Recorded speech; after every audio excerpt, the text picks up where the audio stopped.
Olá, meus amigos, que alegria, que honra, que privilégio estar aqui com vocês mais uma vez. Seja muito bem-vindo ao nosso canal Bíblia Talk. Hoje nós estamos na 6ª lição da nossa revista da Escola Dominical dos Jovens desse primeiro trimestre de 2021 da editora CPAD. Hoje nós vamos aprender sobre a vida de Jeremias, a oração e o lamento de um profeta. E para essa aula de hoje eu gostaria que você recebesse nosso querido amigo Pastor Elias.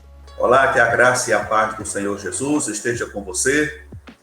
É um privilégio poder estar aqui de volta para meditarmos na Palavra de Deus, trazendo o estudo desse trimestre, a lição de jovens, Ensina-nos a orar. É o título dessa lição, desse trimestre. O texto do dia, ou texto áureo, está registrado em Jeremias, capítulo 1, verso 9, que diz: E estendeu o Senhor a mão, tocou-me na boca e disse-me o Senhor: Eis que ponho as minhas palavras na tua boca.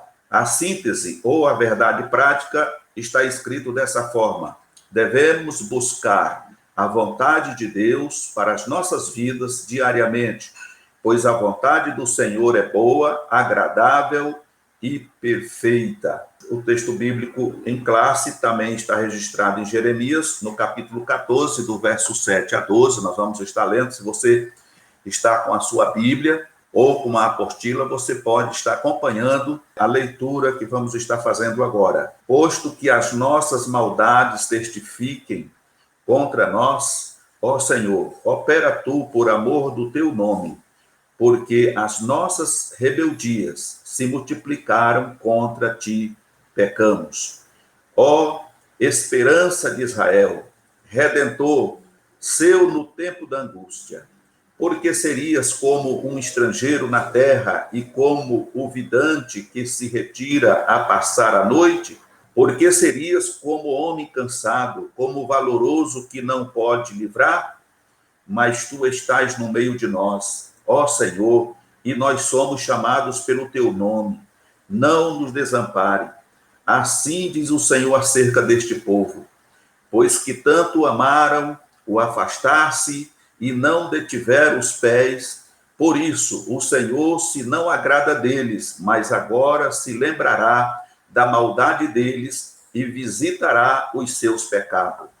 Disse-me mais o Senhor: não rogues por este povo para bem. Quando jejuarem, não ouvirei o seu clamor, e quando oferecerem holocaustos e ofertas de manjares, não me agradarei deles. Antes, eu os consumirei pela espada e pela fome e pela peste. Meus amados irmãos, essa é a leitura da intercessão. Nós vemos ali no início, ali a partir do versículo 7, uma parte da oração de Jeremias, intercedendo pelo povo de Israel. Porém, o povo já tinha tomado uma decisão obstinada, estavam cometendo toda sorte de pecados. Então, Deus levantou Jeremias para levar uma mensagem de alerta para aquele povo. Mas eles não aceitaram, até porque a mensagem de Jeremias não era aquela mensagem de massagear ego. Era uma mensagem de alerta, de punição, de castigo, aquilo que Deus viria fazer se eles não entrassem pela porta certa. Então, foi aonde Jeremias foi perseguido, muitos não deram ouvido, e, enfim. Então, nós vamos ver no decorrer desse estudo tudo o que Jeremias sofreu para dar cabo ao ministério que o Senhor tinha colocado nas suas mãos. Um duro ministério, de grande dificuldade, em meio a grandes tribulações, Jeremias enfrentou para poder levar a mensagem, porque o povo estava obstinado e já não dava mais ouvido à voz de Deus. Então, nós vamos estar vendo aqui que Jeremias foi um profeta vocacionado no meio de um povo obstinado, tendo a dura missão de convocar o povo ao arrependimento e alertá-los do iminente e inevitável juízo que viria por causa das suas atitudes de apostasia contra Deus em sua missão, o profeta clamou pela nação, mas também enfrentou uma dura oposição e sofrimento, pois sempre trazia uma mensagem que o povo não desejava ouvir. Então, essa era a realidade que Jeremias enfrentou. Nós vamos estar estudando acerca desse profeta, que ele é conhecido também como profeta chorão, e esse profeta viveu um dos momentos mais difíceis do povo judeu. E vamos aprender, através desse estudo, por intermédio da vida desse homem que dedicou a sua vida à obra de Deus, nascido em uma pequena vila próxima a Jerusalém. Foi filho de um sacerdote e nunca veio a se casar, dedicando-se de forma intensa ao ministério profético por 4 décadas. Então, nós vemos aqui um pequeno perfil de Jeremias, que foi chamado na sua mocidade. A alusão aqui é que ele deveria ter entre 20 e 25 anos, quando ele foi chamado por Deus. E vamos ver também no decorrer desse estudo, que ele, logo que ele recebe esse chamado, ele, assim como fez Moisés e outros, ele também diz que era uma criança, que ele não saberia nem sequer falar. E o Senhor toca nos seus lábios e coloca a palavra na sua boca. Uma palavra dura, mas uma palavra que poderia trazer o arrependimento e a volta desse povo à presença de Deus. E ele dedicou-se à sua vida, ao ministério, não se casou, tá? Foi um jovem com uma vocação. Jeremias foi chamado por Deus ainda muito jovem, provavelmente aos 25 anos de idade, né? Esse fato, em um primeiro momento, deixou muitos surpresos.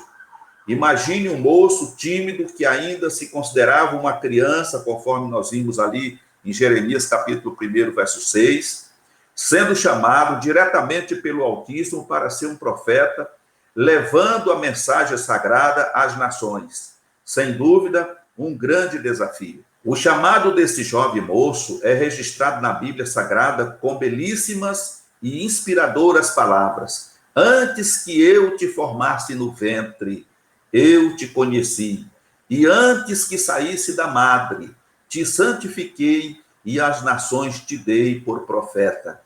Então, nós vemos que o verdadeiro chamado de Deus para aquele que vai se tornar um ministro do Evangelho, ele acontece como aconteceu com Jeremias. Não é algo fabricado. Eu conheço muitas pessoas que fizeram cursos teológicos, bacharel em teologia, fizeram até mestrado, doutorado, mas eles nunca, de fato, foram chamados para o ministério, porque esse chamado vem da parte de Deus. E aqueles que foram escolhidos para fazer parte de um ministério, eles não frutificaram como deveria frutificar quando a pessoa é chamada por Deus. Não tem aquele ministério profícuo, né? Aquele ministério que realmente frutifica para a glória de Deus. Por outro lado, eu conheço pessoas que nunca estudaram teologia, não se formaram em nada, malemar sabem ler e escrever, e receberam de Deus a chamada, e estão no ministério hoje, e são bênçãos de Deus no ministério, né, no trabalho, frutificam para a obra de Deus. Então, não basta apenas querer ser um pastor, querer ser um evangelista ou mesmo um missionário, é preciso receber de Deus essa chamada. E especificamente aqui no caso de Jeremias, nós vemos o Senhor falando que viu ele antes de ser informe, né? Antes dele ser formado, e antes que a sua mãe lhe desse a luz, Deus já tinha santificado ele e tinha dado ele como profeta para as nações. Deus escolhe e Deus capacita. Automaticamente, você que é jovem e tem o desejo de trabalhar na obra do Senhor, a palavra de Deus diz, o apóstolo Paulo diz que excelente coisa deseja. Quem deseja o episcopado, excelente coisa deseja. Mas você precisa buscar o Senhor e ter a convicção de que você já tem de Deus esse chamado. E aí você precisa se preparar, né? Hoje, você precisa estar se preparando teologicamente, através das Escrituras. Nós falamos na lição anterior sobre a questão da oração, do jejum, o tripé que sustenta o cristão, que é a oração, ou melhor, o jejum, a oração e a leitura sistemática da palavra de Deus. E essas são ferramentas que são imprescindíveis para a vida de um homem, de um moço, de uma moça que quer dedicar a sua vida ao trabalho do Senhor. Jeremias, por outro lado, também não casou. Ele resolveu entregar a sua vida 100% nas mãos do Senhor e dedicar-se ao ministério que Deus tinha lhe confiado. O apóstolo Paulo diz que o casado, ele tem uma preocupação a mais, a preocupação de agradar o seu cônjuge, seja a moça agradando o marido ou o marido agradando a esposa. Então, o que Paulo ensina ali é que o solteiro tem mais condição de se dedicar ao trabalho do Senhor, de fazer um trabalho muito melhor, de maior qualidade do que aquele que é casado. Não quero dizer com isso que os casados também não façam um bom trabalho para Deus, mas é uma preocupação a menos do jovem que dedica a sua vida ao ministério, tá certo? É uma preocupação a menos, ele vai ter mais tempo para orar, para ler a Bíblia, para meditar, para se colocar nas mãos de Deus, para que seja usado como instrumento de bênção para a vida de todos aqueles que ouvem a palavra de Deus. Então, nós vemos que Jeremias, não sei se por uma opção, não quis se casar, ou por algum motivo, até por conta do seu ministério ter sido abalado por muitas coisas, porque ele foi perseguido, e automaticamente a gente sabe perfeitamente que quando o ministro do Evangelho, ele é perseguido, caluniado, difamado, é claro que quem está junto com ele vai sofrer também as consequências de tudo isso. Então, o certo é que ele não casou e dedicou-se a sua vida integralmente ao ministério. Eis que põe as minhas palavras na tua boca, é o Senhor falando com ele. Olha, ponho-te neste dia sobre as nações e sobre os reinos, para arrancares e para derribares e para destruíres e para arruinares e também para edificares e para plantares. Jeremias capítulo 1, verso 4 a 10. Essas são palavras de grande poder proferidas pelo Senhor a um moço surpreso, porém, a partir de então, convicto de sua missão. Então, nós vemos aqui, pelo conteúdo daquilo que Deus passa para ele, que, na verdade, o ministério dele ia ser um ministério, digamos assim, nos dias de hoje, seria um ministério muito radical, porque ele não ia com aquela mensagem assim de massagear ego, ele tinha que ser contumaz naquilo que falava, tinha que ser bastante contundente na sua mensagem, e era uma mensagem de mal, de coisas ruins que iria acontecer se o povo não se arrependesse dos seus maus caminhos. Então, foi um ministério bastante pesado para um moço, como no caso aqui Jeremias. Então, diz aqui o comentarista, ele ficou surpreso, ficou bastante surpreso, porém, a partir de então, ele ficou convicto, assumiu aquela convicção de que ele estava diante de uma missão desafiadora e que ele ia sofrer muito por isso.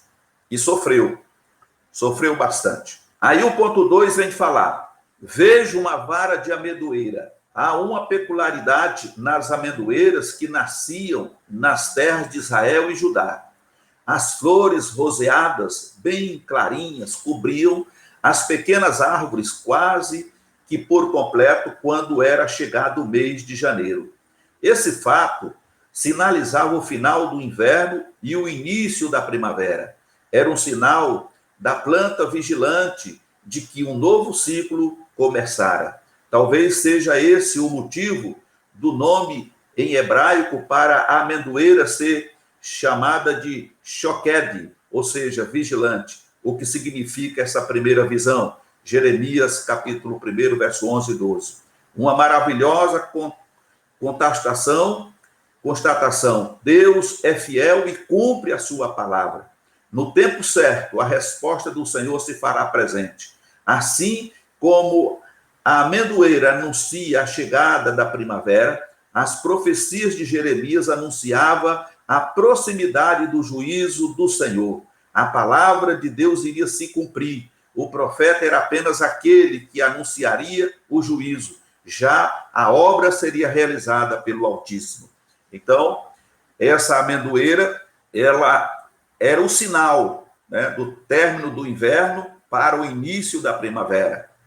Então, Deus levanta Jeremias para ser o sinal para aquele povo de que Deus estava enviando juízo sobre aquela nação que tinha entrado pelo caminho da impiedade e da idolatria. O povo não acreditava, porque eles estavam, quando a gente lê a história, né, dessa tribo de Judá, nós vemos que até o sacerdote era corrompido.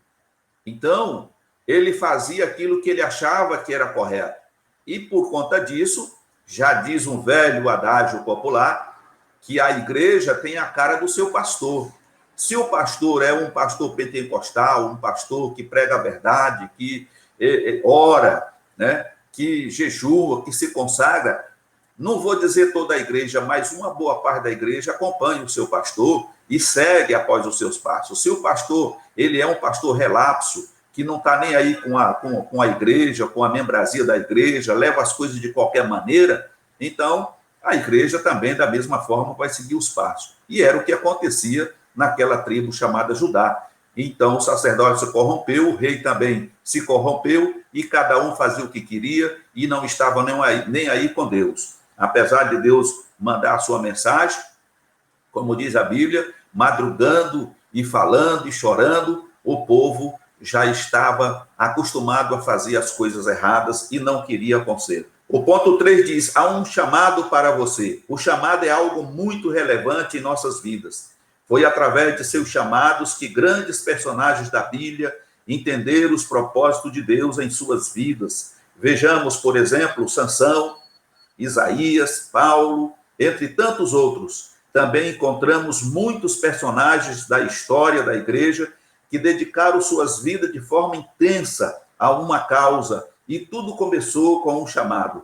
Vejamos os exemplos de Lutero, Finney, Wesley, Moody, Zwingli e Berg. Só uma coisa pode trazer paz ao coração de quem tem um chamado: atender prontamente ao convite de Deus para colocar as mãos no arado. Comprometa-se com a vontade de Deus e permita-se ser uma bênção aonde for. O Pai amado nos chama e coloca em nossas mãos uma grande obra a ser feita. Neemias capítulo 6, verso 3. É muito importante nos dedicarmos. Eu posso, por exemplo, dar testemunho, um testemunho próprio da minha vida.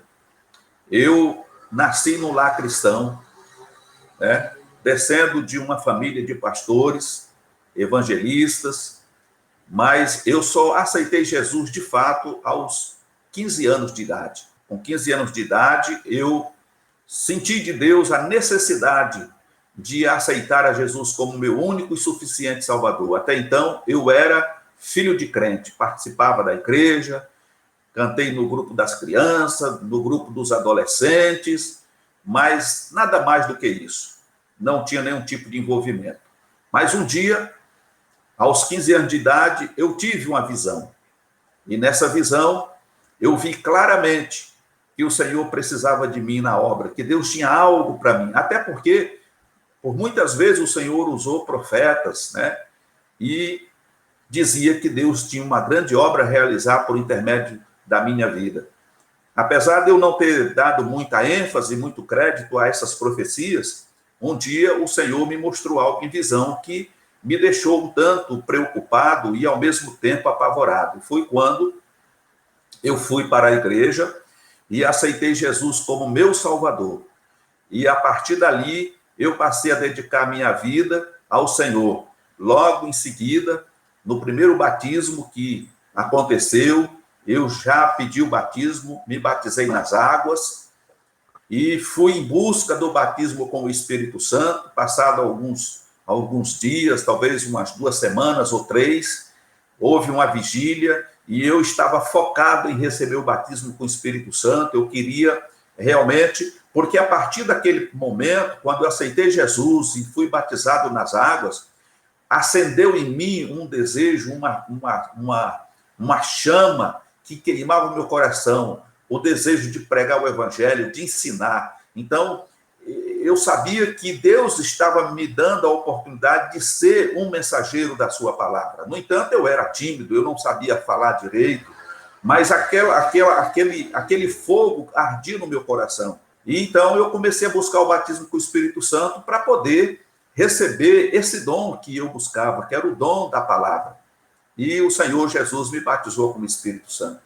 E a partir daí eu comecei a pregar o Evangelho, né, nos ar livres, tive a oportunidade de ser líder de jovens e passei a trabalhar junto com o pastor, secretariar o pastor da igreja lá onde a gente morava, era companheiro de viagem dele, participei de muitas campanhas evangelísticas e isso me ajudou a crescer no conhecimento e inclusive na prática de como era feito o trabalho do Senhor.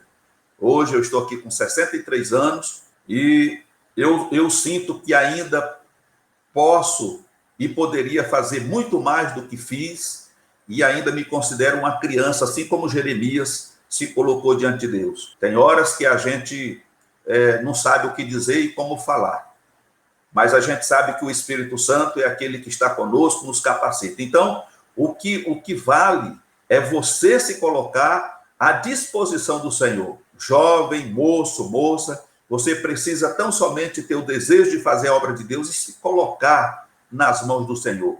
E o mais ele vai fazer, porque a capacitação vem de Deus. Automaticamente, que todo conhecimento, como teológico e bíblico, são essenciais na vida de um obreiro. O obreiro precisa conhecer Bíblia, ele precisa ter N versículos de cor, mas é claro que a capacitação para fazer a obra, ela vem do Espírito Santo. Nós somos o instrumento que o Senhor usa através do Espírito Santo para levar a mensagem. E ele vai falar a mensagem que ele quer, não a que nós idealizamos muitas vezes. Quantas vezes eu preparei um sermão para pregar na igreja, num culto de ensino, e ao chegar no templo, ao dobrar o meu joelho e orar, o Espírito Santo me fala: você não vai falar o que você preparou, você vai entregar esta mensagem. E às vezes eu vinha à minha mente apenas um versículo, sem nenhuma referência. E muitas vezes eu fiquei preocupado: Senhor, mas eu fiquei praticamente um dia inteiro meditando sobre esse tema, peguei esses versículos, aquele outro, mas o Espírito disse: não, hoje você vai falar isto. E aí, obedecendo à voz do Espírito Santo, muitas vezes eu até justificava a igreja e falei: irmãos, eu preparei um trabalho para apresentar hoje, preparei um estudo, mas ao chegar aqui o Espírito Santo me conduziu para um outro texto, para uma outra mensagem, e nós vamos estar meditando hoje nessa mensagem.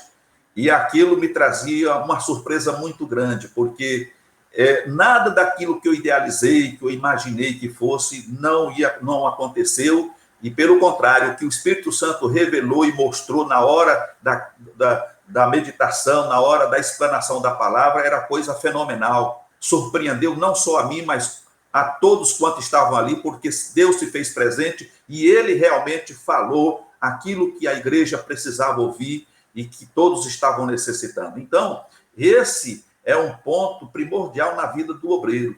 O obreiro ele tem que estar 100% submisso ao Espírito Santo, tem que ter o ouvido afinado à voz do Espírito Santo para ouvir o que o Espírito Santo tem a dizer à igreja. O segundo ponto aqui fala sobre a rebelião do povo e a invasão estrangeira anunciada. Um povo rebelde. Deus sempre buscou derramar bênçãos sobre seus filhos, mas para tudo há limite. Uma história que tinha tudo para ser repleta das bênçãos de um pai amoroso sobre um povo escolhido, encaminhava-se para um desfecho trágico. Deus esperava do povo fidelidade, gratidão e um compromisso de obediência. O povo deu ao Senhor o contrário: infidelidade, ingratidão e uma total rebeldia. Um grande exemplo dessa rebeldia vinha dos próprios reis. Vejamos o caso de Joaquim. Certa vez, quando Nabucodonosor já iniciava sua campanha de dominação, Jeremias profetizou, condenando os atos praticados e pregou o arrependimento, embora o juízo já se mostrasse iminente. Jeremias alertara o rei que todos os eventos que estavam acontecendo representavam um exílio que duraria 70 anos. Jeremias, capítulo 25, do verso 1 a 14. Todas essas palavras foram escritas e entregues nas mãos do rei. Sabe qual foi a postura real? Será que o Joaquim se arrependera e buscou perdão? Não, ele simplesmente picou em pedaços a profecia e a jogou no fogo. Jeremias 36, verso 9 a 26. O resultado, todos sabemos. Então, nós vemos que a pessoa, quando se torna obstinado, é muito difícil voltar atrás. E ali nós vemos um povo rebelde, obstinado, desobedientes e infiel, conforme está escrito. Eles já não davam mais ouvido à voz de Deus e viviam como se Deus não existisse. E isso é um perigo, irmãos. É um perigo.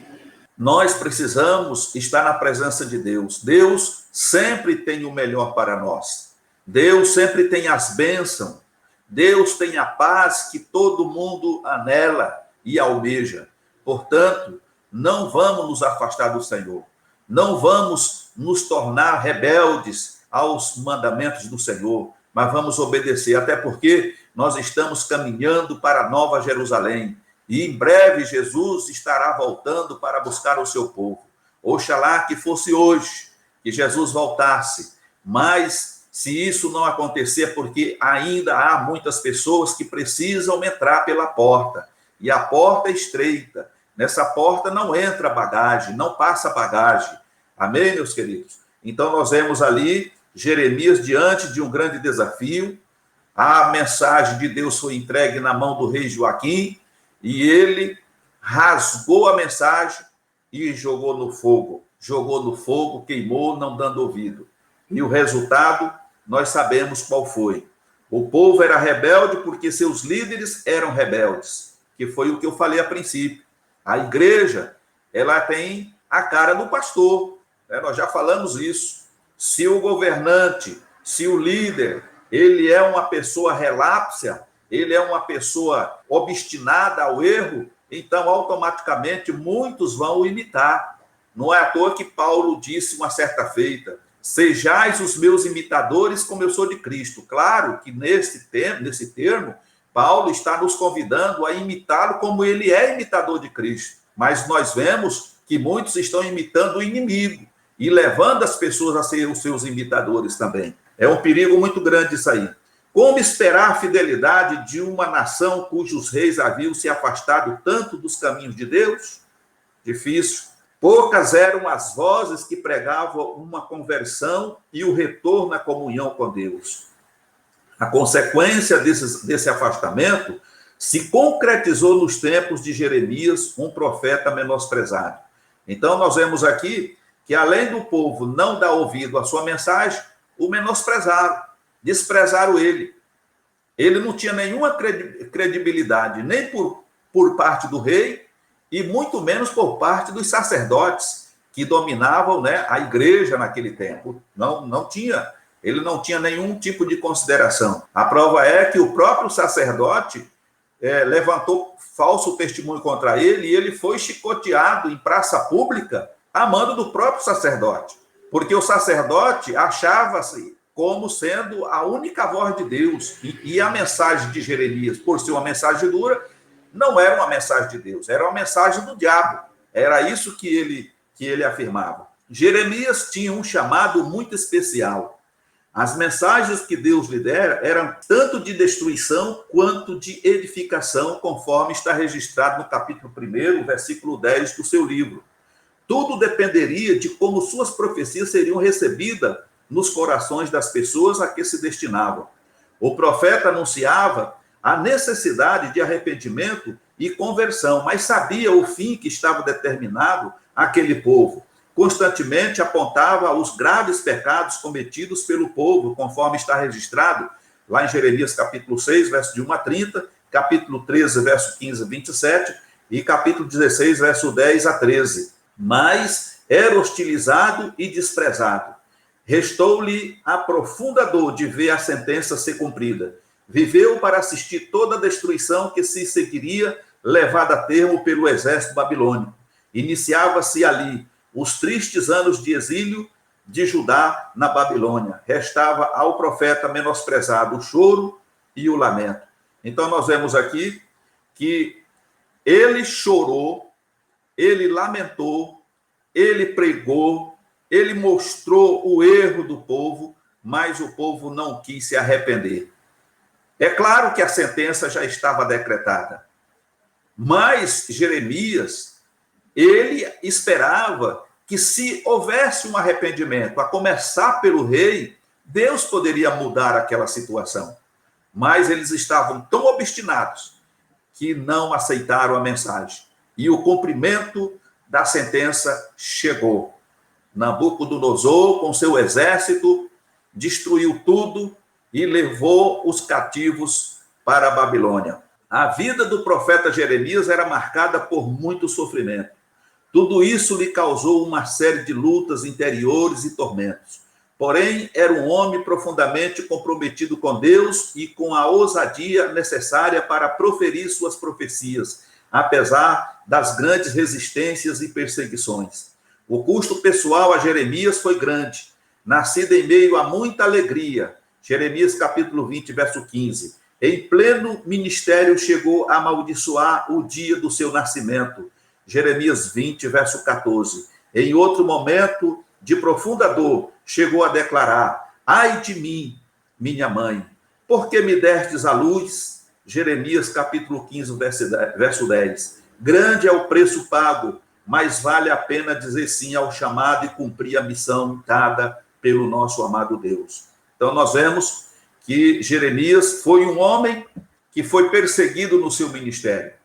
Sofreu muito, como também aconteceu com Paulo, Pedro e todos os demais apóstolos, e acontece ainda com muitos missionários que estão pregando em outros países. Mas é gratificante quando você está inserido no centro da vontade de Deus, fazendo aquilo que apraz ao Senhor.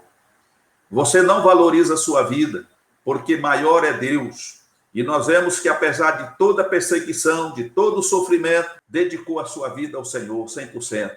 Era incisivo nas suas mensagens. Ele não fazia rodeio.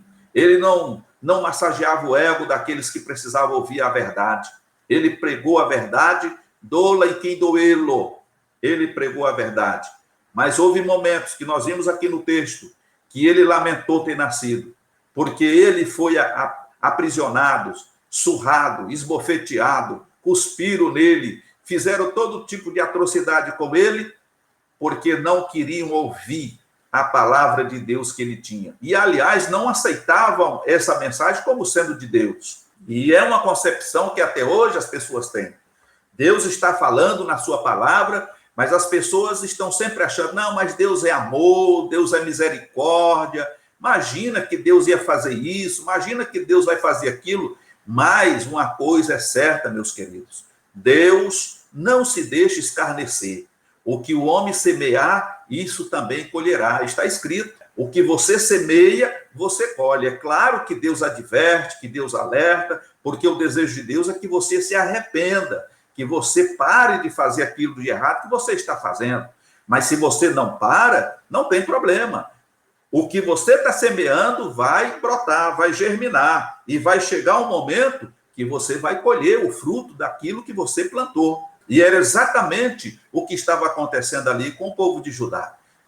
Jeremias estava ali para alertá-lo de que o que eles estavam fazendo ia ter um desfecho final. E esse desfecho seria o aprisionamento, o exílio, a escravidão.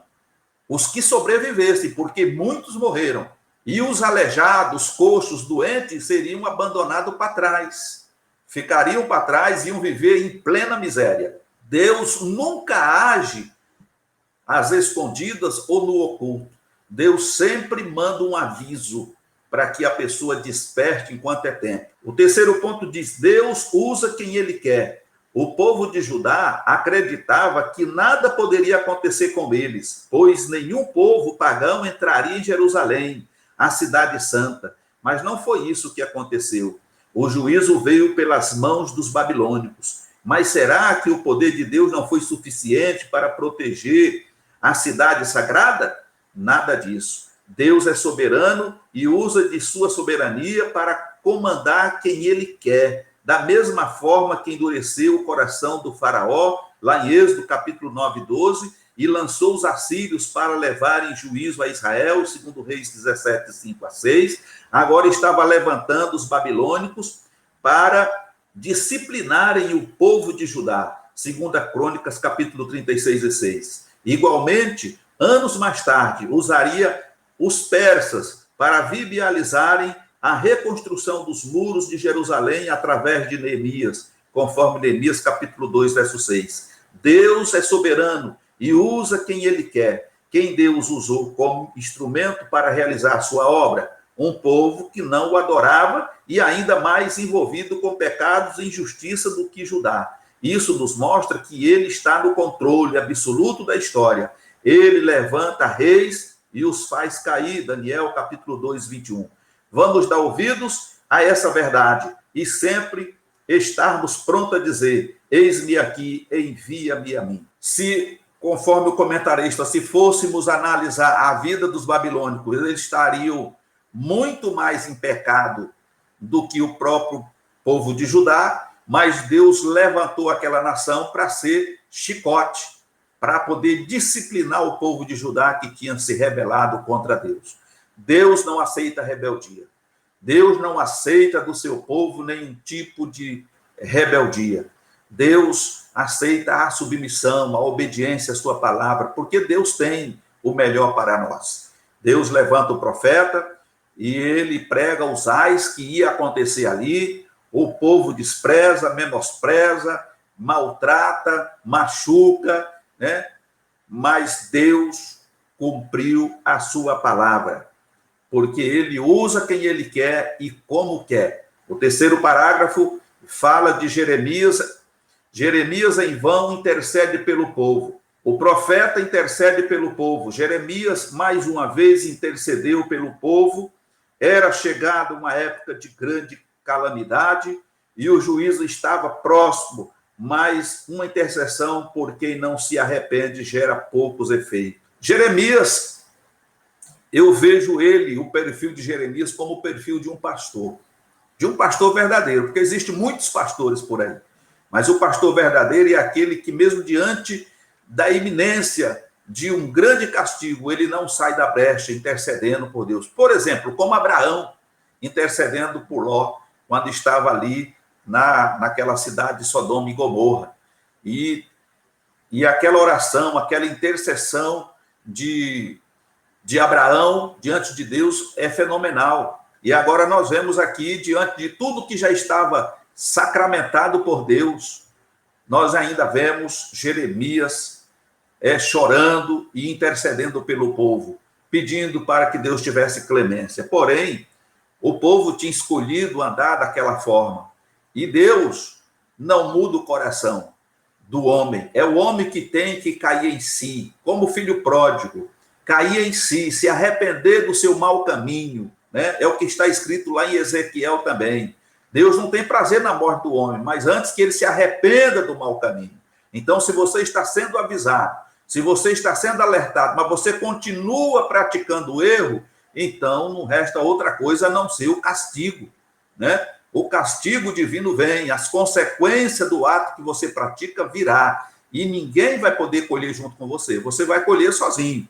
Além do mal que se aproximava, uma grande seca assolava a todos, e aqueles que rejeitaram a Deus, a fonte de água viva, agora estavam também sem a água natural. Os poços se secaram, e os céus não mais enviaram as chuvas. A erva secou, as plantações não geraram seus mantimentos. A fome e a sede desafiaram aqueles que escarneceram a Deus e ofenderam a sua santidade.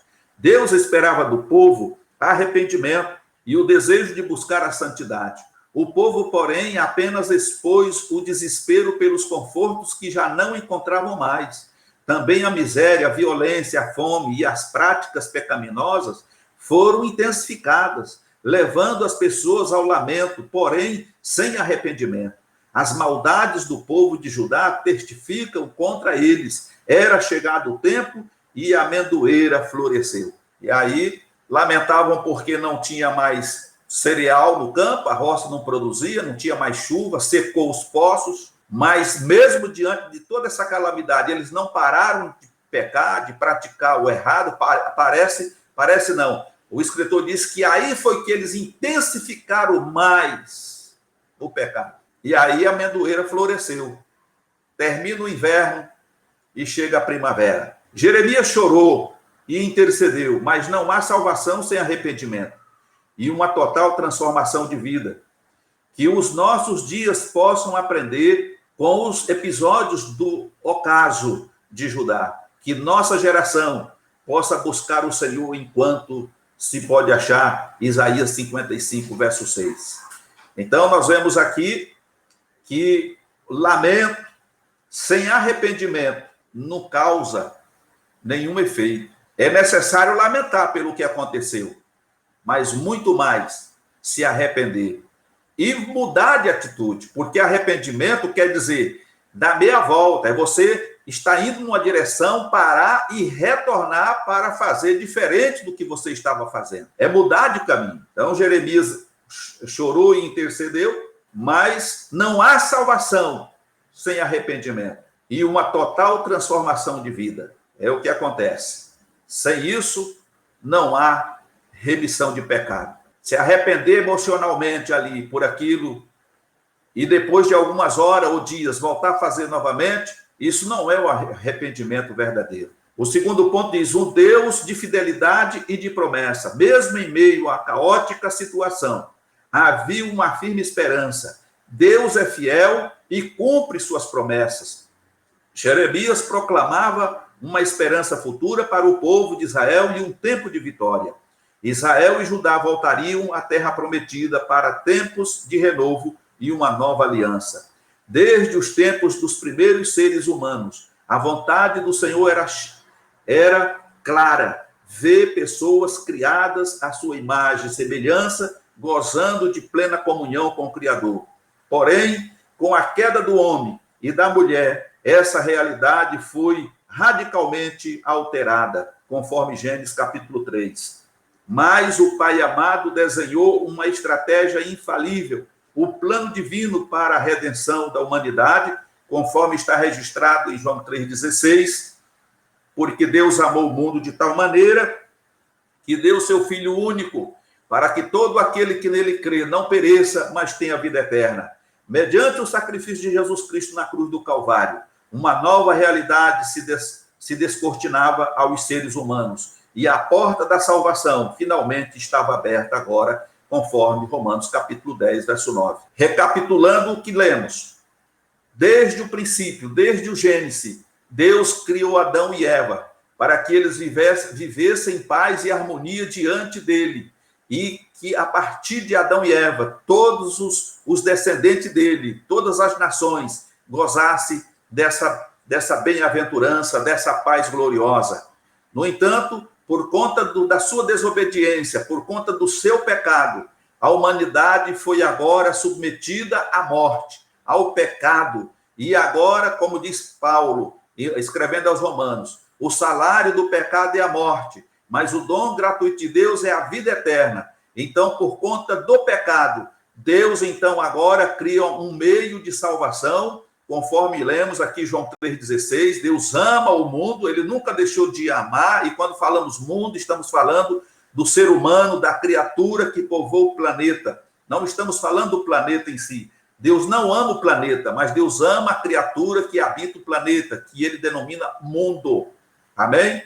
Então, através do sacrifício de Jesus Cristo, ele nos dá esse dom gratuito de termos a vida eterna. Por que um dom gratuito? Porque eu não preciso pagar e você não precisa pagar. Porque Jesus já pagou por nós o preço que foi exigido pelo nosso resgate. Louvado seja o nome do Senhor Jesus. O terceiro ponto, a oração que Deus não ouve. Muitos são os motivos que impedem que as orações sejam atendidas por Deus. Um claro exemplo disso encontramos nas orações de intercessão feitas em prol do povo. Por mais que Jeremias intercedesse, o juízo se cumpriu e o Império Babilônico foi o instrumento usado por Deus nesse momento lamentável da história humana. Veja a seguir alguns dos motivos para que Deus não ouça as orações. Lembremos que há muitos outros motivos aqui destacaremos os que encontramos no contexto de Jeremias. Por pedir mal, ou movido por razões egoístas, conforme está escrito em Tiago, capítulo 4, verso 3. Por não ter chegado o tempo de Deus. Às vezes você está orando por alguma coisa, mas ainda não é o tempo de Deus para aquilo se realizar. Então Deus não vai ouvir, porque Deus trabalha pelo Kairos, e nós trabalhamos pelo Cronos, ou seja, a hora de Deus é diferente da nossa. Então, o que parece estar atrasado para nós, ainda talvez esteja adiantado para Deus, ainda não chegou o momento. Nós queremos para ontem, e o Senhor tem para amanhã, porque o tempo é diferente do nosso aqui. Então, muitas vezes, por não estarmos orando fora de tempo, por não ter chegado o tempo de Deus para que aquilo se cumpra, conforme está registrado em Eclesiastes, capítulo 8, verso 6. Por orarmos sem fé, e a Bíblia diz, a palavra de Deus diz que sem fé é impossível agradar a Deus, e todos aqueles que se aproximam de Deus é necessário que tenha fé, porque se não tiver fé, não vai receber nada de Deus. Por mesmo orando, permanecer no pecado, ou seja, você quer receber algo de Deus, mas você não muda de atitude, você não muda de vida, você continua fazendo as coisas erradas e acha que Deus tem a obrigação de fazer algo por você. Não vai fazer, porque Deus não compactua com o pecado. Deus ama o pecador, mas não aceita o pecado. Então, isso precisa ficar latente aos nossos olhos, porque muitos estão na igreja, a gente sabe disso, que muitos estão dentro da igreja, mas vivem uma vida dúbia. Ele está na igreja, mas também está no mundo. Ele está tentando fazer a vontade de Deus, mas também quer fazer a vontade do mundo. Então, quando você passa por alguma situação e vai buscar o Senhor, Deus muitas vezes não vai te ouvir, porque você não é fiel naquilo que você está fazendo. Então, não dá para ficar em cima de um muro. Você tem que decidir o que você quer da sua vida. Ou serve ao Senhor 100%, ou vai servir o mundo 100%. É uma escolha que você precisa fazer, precisa tomar. O pai deseja atender ao clamor de seus filhos, mas é preciso que estejamos envolvidos pela sua presença. Deus não quer apenas dar uma bênção, ele quer que gozemos de sua presença e vivamos cheios do Santo Espírito. Assim como nos dias de Moisés, Êxodo 33, a presença de Deus continua sendo infinitamente melhor do que todas as bênçãos que ele pode nos conceder. Precisamos ter essa verdade sempre vivida em nossas mentes. O melhor de Deus é a sua presença, aconchegante em nossas vidas. Então, nós vemos, por exemplo, quando Deus se revoltou com o povo ali no deserto, e o Senhor diz a Moisés, Moisés, o meu anjo vai acompanhar você e até introduzir esse povo na terra prometida. E Moisés imediatamente disse, Senhor, eu não aceito. Se a sua presença não estiver conosco, se a sua presença não estiver comigo, eu não darei um passo daqui. Então, irmão, a presença de Deus na nossa vida, ela é muito mais importante do que carro, casa, casamento, qualquer coisa boa que você possa imaginar aqui nessa terra. A presença de Deus na nossa vida é tudo de mais maravilhoso que possa existir no universo. Então, que a presença de Deus esteja conosco, esteja com você sempre, e que você possa desfrutar das bênçãos de Deus, que você se dedique ao trabalho do Senhor, à obra de Deus, porque a obra de Deus é viva, e o Senhor precisa de varões valorosos, de jovens, moços e moças, que se disponham a fazer o trabalho de Deus. A seara é grande, há muito que se fazer em prol dessa humanidade, que possamos fazer a obra de Deus e um dia poder nos apresentar diante do Senhor, levando os frutos daquilo que produzimos no reino de Deus. Então, nessa lição, estudamos acerca de um momento lamentável para o povo de Judá. O juízo de Deus havia chegado. As orações não eram mais ouvidas. E tudo que restava era o esperar o dia da chegada daqueles que empunhavam as espadas. Mas grandes aprendizados também podem ser obtidos com o estudo desse episódio. Lembremos, Deus nos ama e deseja que gozemos de sua maravilhosa presença. Devemos sempre estar atentos ao chamado de Deus. Confiemos nas promessas do Senhor. Ele é fiel e é justo. Amém? Que Deus te abençoe, que Deus te guarde. Quero agradecer pela sua atenção, pela sua paciência, E agradeço a Deus por nos dar essa oportunidade de estudarmos sobre esse tema tão relevante para os nossos dias.